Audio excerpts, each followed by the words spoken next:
प्रभूची उपस्थिती आपल्यामध्ये आली. आपण स्तुती आराधनासाठी करतो की प्रभूने आपलं सिंहासन सोडून आमच्यामध्ये यावं, आहे ना. कारण वचन सांगता आम्हाला स्तोत्र करता म्हणतो की तरी पण हे इस्रायलाच्या स्तवनात बसणाऱ्या तू पवित्र आहेस. हालेलुया. आपला परमेश्वर कसा आहे? स्तवनामध्ये बसणारा परमेश्वर आहे.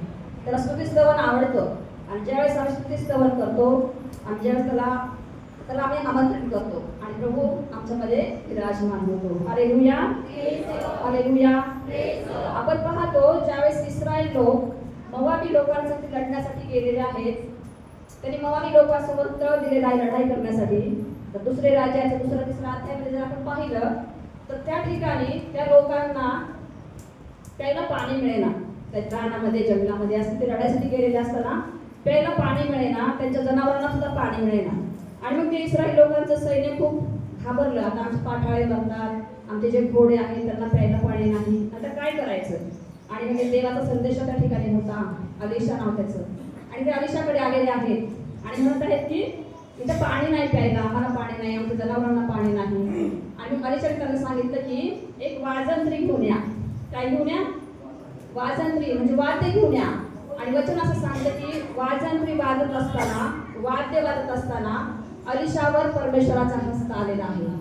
आणि परमेश्वर अलिशाला संदेश आला परमेश्वराचा की त्या ठिकाणी जे पण तुला सगळं अरण्य दिसत आहे ना, त्या ठिकाणी खड्डे खणा, खळगे खणा आणि काहीही वर्षाव, पावसाचा वर्षाव न होता, पाऊस न पडता ही जे खड्डे खणलेले आहेत, जे कूप खणलेले आहे ते पाण्याने भरून जाते आणि तुम्ही व तुमचे पाठरे काय करताल? पाणी पिताल. एवढं एकच आम्हाला समजते की ज्यावेळेस आम्ही स्तुती आराधना करतो, वाद्य वाजवतो, त्यावेळेस परमेश्वर आमच्यामध्ये विराजमान होतो. हालेलुया. हालेलुया. आपण या ठिकाणी पाहणार आहोत प्रियानो, आपण सर्वजण या ठिकाणी परमेश्वराला भेटण्यासाठी आलेले आहोत ना. आणि परमेश्वर सुद्धा आपली भेट घेण्यासाठी या ठिकाणी आलेला आहे. तर आता आपल्याला माहित आहे की परमेश्वर या ठिकाणी आहे. किती लोकांचा विश्वास आहे या ठिकाणी परमेश्वर आहे? मंदिरामध्ये परमेश्वर आहे का? आहे का? मंदिरामध्ये परमेश्वर आहे का? किती लोकांना वाटतं? आपण एक वचन वाचूया. स्तोत्र संहिताचा 82 अध्याय. परमेश्वर कोठे आहे पहा. स्तोत्र संहिताचा 82 अध्याय आणि वचन 1. देव आपल्या मंडळीत उभा आहे. बस, देव आपल्या मंडळीत उभा आहे. हालेलुया. हालेलुया. देव कुठे उभा आहे? मंडळीमध्ये उभा आहे. देवाचे मंदिर, प्रियानो आज एक गोष्ट लक्षात घ्या. देवाचे मंदिर आणि देवाची मंडळी या गोष्टी वेगवेगळ्या आहेत बरं का. देवाचं मंदिर आणि देवाची मंडळी ह्या गोष्टी कशा आहेत? वेगळ्या वेगळ्या आहेत, है ना. बायबल आम्हाला सांगते की देव मंडळीत उभा आहे. इथे लिहिलंय का देव मंदिरात उभा आहे? वचन सांगते की देव मंडळीत उभा आहे. खरं तर चर्च हा शब्द मंदिरासाठीच वापरला जातो. आपण चर्चमध्ये येतो येशूला भेटण्यासाठी, देव आम्हाला भेटावं, देवाने मला आशीर्वाद द्यावा, यासाठीच आपण येतो नाही का. परंतु वचन सांगते की देव मंडळीत उभा आहे. मंडळी कोणाला म्हटलेलं आहे? मंडळी कोणाला म्हटलेलं आहे? आपला सर्व जे आपण एकत्र जमलो ना त्यांना मंडळी म्हणतात. आता आपण जर खेडेगावामध्ये पाहिलं, या ठिकाणी बहुतेक लोक खेड्यातलेच आहेत. खेड्यामध्ये जर मंडळी म्हणतात तर कोणाला म्हणतात? पत्नीला, बायकोला मंडळी म्हणतात ना.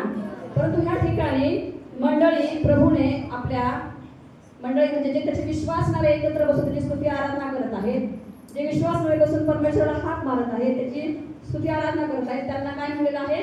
मंडळी म्हणलेलं आहे. आणि म्हणून देव कोणामध्ये आहे? आपल्यामध्ये आहे. मंडळीमध्ये देव उभा आहे. वचन सांगते की देव मंडळीमध्ये उभा आहे. देवाचं अस्तित्व कोणामध्ये आहे? मंडळीमध्ये. मंडळी म्हणजे कोण? आपण. कारण वचन सांगते की आपण ख्रिस्ताची वधू आहोत, आपण ख्रिस्ताची मंडळी आहोत. आणि परमेश्वर म्हणतो की मी मंडळीमध्ये उभा आहे. देव मंडळीमध्ये उभा आहे.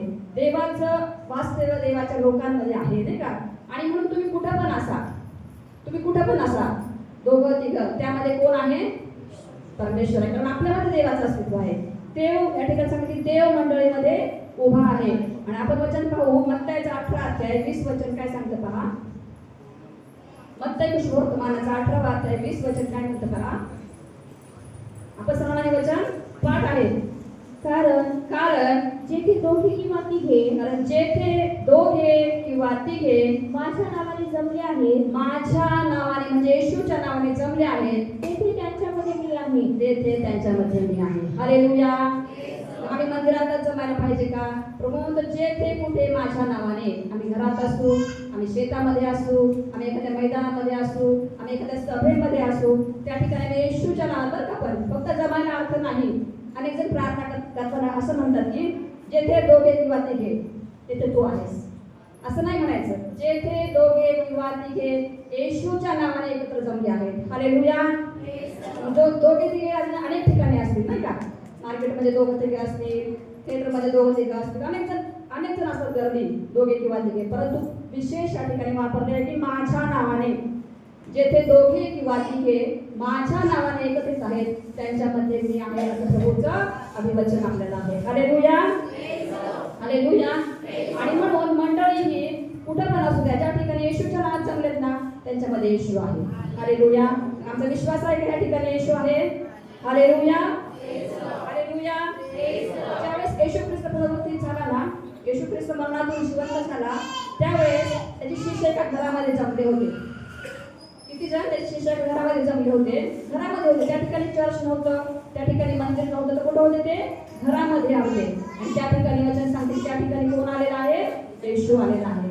ज्या ठिकाणी दोघे किंवा तिघे माझ्या नावात एकत्रित आहेत त्यांच्यामध्ये येशू आहे असं प्रभूचं वचन आम्हाला सांगतं. हालेलुया. प्रभूची अशी इच्छा आहे, एकच इच्छा आहे की तुम्ही त्याच्या नावामध्ये एकत्रित राहायला पाहिजे. हालेलुया. यावेळेस प्रभू येशूने मंडळी स्थापन केली ह्या जगामध्ये असताना ती फक्त 12 लोकांची मंडळी होती. ते 12 लोक कोण होते? त्याचे शिष्य. 12 लोक त्याचे कोण होते? शिष्य. ही फक्त त्याची मंडळी, 12 लोकांची मंडळी. आणि वचन सांगते की ह्या 12 लोकांनी सगळं जग काय केलेलं आहे? हलवून सोडलेलं आहे. सगळ्या जगात येशूचं नाव केलेलं आहे प्रियानो. आणि येशूने खूप गर्दी नाही गोळा केली. येशूने फक्त 12 लोक काय केलेले आहे? गोळा केलेले आहे. येशूच्या मागे खूप लोक आले, गर्दी होती, पण ते स्वतःहून आलेले आहेत. कोणी चमत्कार करण्यासाठी आलेला आहे, कोणी चमत्कार करून घेण्यासाठी आलेला आहे, बरं होण्यासाठी आलेला आहे, आणि कोणी आशीर्वाद मिळवण्यासाठी आलेला आहे, आरोग्य मिळवण्यासाठी आलेला आहे. ते आले, आरोग्य प्राप्त केलं, आशीर्वाद घेतला आणि निघून गेले. परंतु जे येशूने त्यांना बोलवलं होतं ते टिकून राहिलेले आहेत. हालेलुया. जे आले आरोग्य प्राप्त करण्यासाठी ते निघून गेले, जे आशीर्वाद प्राप्त करण्यासाठी आले ते निघून गेले, परंतु ज्यांना येशूने बोलवलं ना ते टिकून राहिलेलं आहे. हालेलुया. आणि म्हणूनच वचन सांगते की ज्या ठिकाणी दोघे किंवा तिघे माझ्या नावात एकत्रित आहेत त्यांच्यामध्ये मी उपस्थित आहे. असं नाही की आम्ही चर्च बांधलं आणि ह्या ठिकाणी येशूची उपस्थिती आहे. येशूने मनुष्याने बांधलेल्या मंदिरामध्ये येशू राहत नाही, तर जे देवाने बांधलेलं आहे त्याच्यामध्ये देव राहतो. हालेलुया. कळलं का तुम्हाला? जे मनुष्याने बांधलं ना मंदिर त्याच्यामध्ये देव राहत नाही, तर जे देवाने बांधलेलं मंदिर आहे त्याच्यामध्ये देव राहतो. हालेलुया. वचन वाचू आपण एक पहिले कोरिंथीरास पत्र याचा 3रा अध्याय वचन 16 काय सांगतं पहा. कोरिंथीरास पहिले पत्राचा 3रा अध्याय वचन 16 काय म्हणतं पहा. तुम्ही देवाचे मंदिर आहात. या ठिकाणी प्रभू म्हणतो पहा, तुम्ही देवाचे मंदिर आहात. हालेलुया. आणि तुम्हामध्ये देवाचा आत्मा वास करतो. तुम्हामध्ये देवाचा आत्मा वास करतो. हे तुम्हाला ठाऊक नाही काय? हे तुम्हाला ठाऊक नाही काय? आम्ही कोण आहोत? देवाचं मंदिर. हालेलुया. हे मंदिर कोणी बनवलेलं आहे? हे आमचं जे शरीर आहे ना ते देवाचं मंदिर आहे. आणि या शरीरामध्ये जो पवित्र आत्मा देवाने दिलेला ना तो आमच्यामध्ये वास करतो. या मंदिरामध्ये कोण आहे? देवाचा पवित्र आत्मा आहे. आणि म्हणूनच प्रभूचं वचन सांगते की तुम्ही देवाचे मंदिर आहात. आता आम्ही ठिकाणी बसलो आपण, चर्च दिसत आहे, चर्चची मोठी इमारत आहे, हे आहे आपल्या सोयीसाठी आहे. ज्या ठिकाणी मला एकत्रितपणे येऊन भक्ती करता येते, एकत्रित येऊन उपासना करता येते, परंतु प्रभूचं राहण्याचं ठिकाण तुम्ही आणि मी आहोत प्रियानो. हालेलुया. आपल्यामध्ये तो काय करतो? वास करतो. आपल्यामध्ये तो येऊ इच्छितो. प्रभू म्हणतो की मी हाताने बांधलेल्या मंदिरात राहत नाही. अजून एक वचन वाचूयात आपण, प्रेषितांची कृत्य याचा 7वा अध्याय वचन 48 पासून पुढे पहा. प्रेषितांची कृत्य 7वा अध्याय वचन 48 काय सांगतं पहा. तथापि जो परात्पर तो हातांनी बांधलेल्या घरात राहत नाही. तथापि जो परात्पर तो हातांनी बांधलेल्या मंदिरात राहत नाही. स्पष्ट देवाचं वचन सांगतं पहा. संदेशाने म्हटले आहे, संदेष्टाने म्हटले आहे, परमेश्वर म्हणतो, परमेश्वर म्हणतो, आकाश माझे राजासन आकाश माझे राजासन आणि आणि पृथ्वी माझे पादासन आहे. पृथ्वी माझे पादासन आहे. तुम्ही माझ्यासाठी माझ्यासाठी कशा प्रकारचे घर बांधणार माझ्यासाठी कशा प्रकारचे घर बांधणार किंवा माझ्या विसाव्याचे स्थान कोणते? किंवा माझ्या विसाव्याचे स्थान कोणते असणार? Hallelujah, hallelujah. स्पष्टपणे या ठिकाणी परमेश्वर म्हणतो की जो परात्पर तो हाताने बांधलेल्या मंदिरात किंवा हाताने बांधलेल्या घरात तो राहत नाही, है ना. आपण प्रभूला म्हणून, प्रभू तुझ्यासाठी आम्ही मंदिर बांधलं, तू या ठिकाणी राहा, प्रभू आम्ही असं करू तसं करू, परत नाही. प्रभू म्हणतो की परमेश्वराचं वचन आपण पहिलंच वाचलं की देव आपल्या मंडळीत उभा आहे. हालेलुया. उभा आहे तो मंडळीमध्ये, म्हणजे आमच्यामध्ये तो आहे. आम्ही त्याचे मंदिर आहोत आणि त्याचा पवित्र आत्मा काय करत आहे? आमच्यामध्ये वास करत आहे. आपण पाहतो प्रियानो, एक मनुष्य आहे आणि त्याने सुंदर बंगला बांधला, घर बांधलं, सुंदर बंगला बांधला आणि त्या मनुष्याने घर वगैरे बांधलं आणि मग त्याला सांगितलं की तू एकटाच त्या घरामध्ये जाऊन राहायचं. काय करायचं? एकटाच घरात जाऊन राहायचं. कोणाला बायकोला न्यायचं नाही, लेकरांना न्यायचं नाही, आई वडिलांना न्यायचं नाही. तो राहू शकेल का त्या घरामध्ये? राहू शकेल का? नाही राहू शकणार. कारण तो काय करणार एकटा राहून? त्याला त्याच्या ठिकाणी बोलायला कोण नाही, त्याच्यासाठी उठण्या बसण्यासाठी कोण नसणार, तो काय भिंतीला बोलणार नाही किंवा आपले सुख दुःख कोणाला सांगू शकणार नाही. एवढं घर सुंदर असून पण त्याचा त्याला काही उपयोग होणार नाही, नाही का. मग आम्ही तर देवाचा परिवार आहोत, है ना. देवाच्या परिवारासाठी आम्हाला तो आमच्यामध्ये असलेला फार गरजेचा आहे. तो मंदिरामध्ये एकटाच काय होऊ शकणार नाही, राहू शकत नाही. प्रियानो, मनुष्य कधी कधी गरिबीमध्ये पण राहू शकतो. त्याला चालतं, तो ऍडजस्ट करून घेईल. गरिबीत राहू शकेल, एक वेळचं जेवण खाऊन सुद्धा राहू शकेल किंवा चांगले कपडे न घालताही राहू शकेल, परंतु परिवाराशिवाय राहणं त्याला अशक्य आहे. Hallelujah, hallelujah. त्याला परिवाराशिवाय शक्य आहे. तसंच परमेश्वर सुद्धा आमचा एकटा असणं त्याला आवडत नाही. त्याला तुमची आणि माझी गरज आहे. हालेलुया. म्हणूनच त्याने तुम्हाला आणि आम्हाला काय केलेलं आहे? बनवलेलं आहे. प्रियानो, आपण पाहतो उत्पत्तीच्या प्रारंभी जर आपण पाहिलं, देवाने जग आणि जगातलं सर्व काही निर्माण केलं, त्यावेळेस मनुष्य वचन सांगतं की पृथ्वी आकार विरहित आणि शून्य होती आणि जलाच्या पृष्ठभागावर देवाचा आत्मा काय होता? तळपत होता. आणि प्रभूने पाहिलं आणि प्रभूने सर्व सृष्टी निर्माण केलेली आहे, है ना. परमेश्वराने काय केलं? आकाश हो आकाश झालं, सूर्य चंद्र तारे हो सर्व काही झालं, रात्र केली, दिवस केला आणि सर्व झाडे बनवली आणि सर्व काही पशु पक्षी बनवले, समुद्रातले प्राणी बनवले, सर्व परमेश्वराने बनवलं असताना देखील परमेश्वराला एकटं असं वाटत होतं. परमेश्वराला काय वाटत होतं? एकटं असं वाटत होतं. आणि मग परमेश्वराने सर्व बनवल्यानंतर पाहिलं सर्व चांगलं आहे आणि परमेश्वराने काय म्हणलेलं आहे? चला आता आपण आपल्या प्रतिरूपाचं काय करू? मनुष्य निर्माण करू. आणि देवाने तुम्हाला आणि मला बनवलेलं आहे. प्रियानो, हालेलुया, हालेलुया. आणि म्हणून देव तुमच्यासाठी या ठिकाणी येतो. देव आपल्याला भेटण्यासाठी या ठिकाणी येतो. ज्यावेळेस आपण स्तुती आराधना करतो, ज्यावेळेस आपण वाद्य वाजवतो, देवाला धन्यवाद देतो, त्यावेळेस प्रभू आपलं स्वर्गाचं स्थान राजासन सोडून आपल्यामध्ये विराजमान होतो. तर त्याला तुम्ही आणि तुमची आणि माझी गरज आहे. आणि म्हणूनच देव सांगायचं वचन सांगते की देव आपल्या मंडळीमध्ये उभा आहे. Hallelujah, hallelujah. आपण जर पाहिलं मत्तेची वर्तमान याचा 8वा अध्याय 5 पासून जर आपण पाहिलं, त्या ठिकाणी एक मनुष्य आहे प्रियानो आणि तो खूप श्रीमंत आहे. मत्ते 8 आणि 5 पासून जर पाहिलं तर तो खूप श्रीमंत आहे आणि वचन असं सांगते तो शताधिपती आहे. कोण आहे तो? शताधिपती आहे. त्या शताधिपती म्हणजे त्याच्या हाताखाली 100 सेवक तरी असतील असं तो मोठा अधिकारी आहे. आणि त्याचा चाकर एके दिवशी काय झालेला आहे? आजारी पडलेला आहे.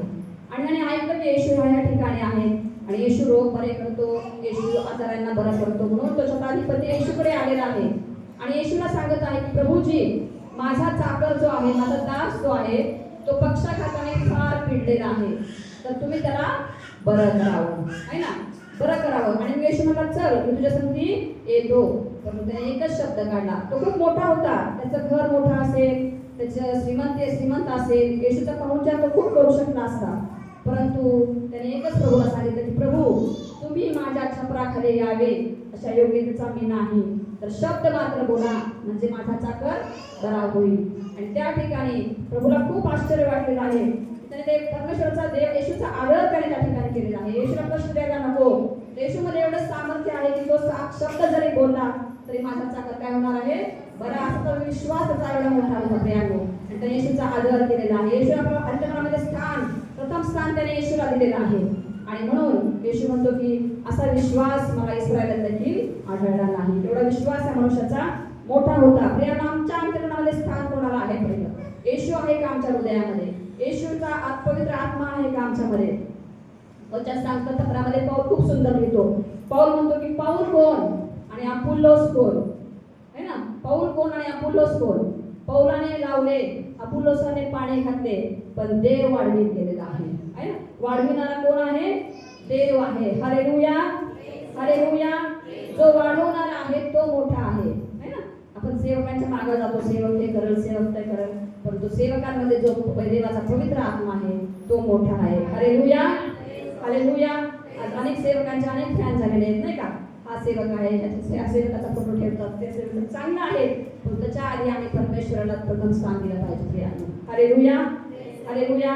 देवाला आपल्या अंतःकरणामध्ये जागा आपण दिली पाहिजे. सर्व गोष्टींनंतर प्रथम स्थान कोणाला पाहिजे? देवाला, परमेश्वराला, आहे ना?